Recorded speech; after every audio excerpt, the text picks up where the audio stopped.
काय नाव आहे तुमचं? मी नरेंद्र सूर्यवंशी. तुम्ही इतक्या तुमच्या छोट्या मुलाला इथे घेऊन आलात, काय कारण आहे? कारण असं आहे की आता जर पर्यंत नीट होत नाहीये, कदाचित त्याच्या भविष्यापर्यंत नीट नाही राहणार आहे. त्याच्यामुळं कदाचित ही जी आताची जी सिच्युएशन आहे ती यानंतरही आणखीन बेकार होईल, म्हणून याच्या भविष्यासाठी आलो आहे. याच्या भविष्यासाठी तुम्ही आलेला आहे. तुमच्या घरातून आता तुम्ही नीटची परीक्षा वगैरे दिलेली आहे? माझ्या काकाची मुलगी आहे जी नीट मध्ये झालेली आहे आणि आता तो चांगल्या प्रकारे आहे, पण त्यालाही त्या प्रकारची मानसिकता आहे की एक्झाम कधी पास म्हणजे होते कधी होत नाही. ते खूप डिप्रेस असतात. मी बघितलंय त्याला की काय सिच्युएशन असते.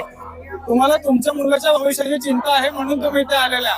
मला माझ्याच भविष्याची किंवा माझ्या मुलाच्या एवढ्या पुरती मर्यादित नाहीये, मला माझ्या देशाची भविष्याची चिंता आहे. कारण मी जेव्हा आपण बोलतो तेव्हा भारत माझा देश आहे म्हणतो आणि मला माझ्या देशाची चिंता आहे. म्हणून तिकडे दिल्लीमध्ये संसद मार्च होऊ देत नाहीये, त्याच्यावर लाठीचार्ज केला.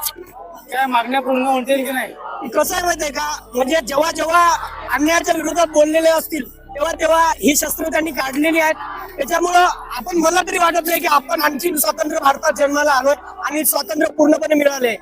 बिलकुल नाहीये. जोपर्यंत पूर्णपणे स्वातंत्र्य मिळत नाही तोपर्यंत हे असं होतच राहील. गोरे गेले आणि आता काळे आले, बस, बाकी काही नाही. देशात तानाशाही वाढली असं वाटतंय का? तानाशाही ऑब्विसली 100% तानाशाही वाढलेली आहे.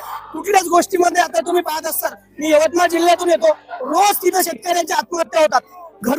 घरकुल ज्याला म्हणतो आपण की प्रत्येकाच्या नावाने घरकुल भेटते. 2 मजली ज्याला माडी आहे त्याला घरकुल भेटते.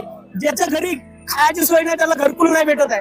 म्हणजे प्रत्येक गोष्टीमध्ये आज शिष्टाचार राहिलेला नाहीये, फक्त भ्रष्टाचार वाढत चाललाय. शिक्षण हे फक्त पैसेवाल्यांचं जे असं वाटतंय का तुम्हाला? बिलकुल ऑब्विसली 100% आहे. तुम्ही जर खूप प्रयत्न करून शिक्षणापर्यंत गेलात तरी शेवटच्या आता तुम्ही पाहू शकता, फक्त नीटच नाही तर आता जी आपण मास्टर की जी म्हणतोय टीईटी, नीट एक्झाम सुद्धा फुटलेली आहे. म्हणजे महाराष्ट्रापासून दिल्लीपर्यंत कुठल्याही एक्झाम नीट होत नाहीये. पेपर फुटेचे प्रकरण सतत वाढतात आहे. ऑब्विसली पेपर फुटीचं म्हणजे मुळात पेपर, तुम्ही जेव्हा पेपरला जाता, ऑनलाईन पेपर असते त्यावेळेस मुलींच्या कानातल्या पासून पायातल्या पर्यंत प्रत्येक गोष्ट चेक केली जाते. परंतु पेपर त्यांची इकडे चेक करायच्या ऐवजी पेपर बाहेर अगोदरच निघलेला असते. ही मोठी शोकांतिका आहे. महानगरपालिकेच्या शाळा आणि प्रायव्हेट शाळा यांच्या शिक्षणात खूप तफावत झालेली असं वाटतंय का तुम्हाला? खरंच खूप तफावत झालेली आहे, पण मुळात त्याला जबाबदार कोण आहे ते सुद्धा पाहिलं पाहिजे आपण.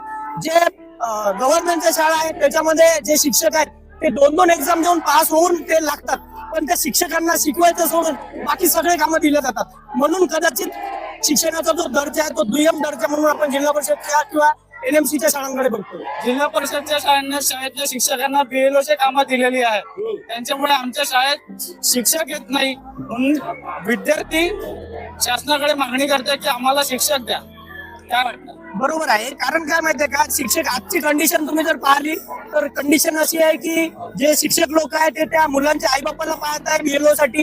आईबाप जे आहेत ते 2002चा पुरावा पाहत आहे आणि शिक्षक हे जे विद्यार्थी आहे हे नातं तर पहिल्यासारखं राहिलेलं नाही. विद्यार्थ्याच्या भरोशावर, शिक्षक मायबापाच्या भरोशावर असं झालेलं आहे. मास्तरकीची जी परिभाषा होती, मास्तर मा म्हणजे आई आणि स्तर म्हणजे दर्जा, तो दर्जा आज ढासळलेला दिसत आहे. शेवटी तुमचे नाव आणि तुम्ही कुठून आलेले आहात? मी नरेंद्र सूर्यवंशी, मी यवतमाळ डिस्ट्रिक्ट उमरखेडवरून आलेलो आहोत.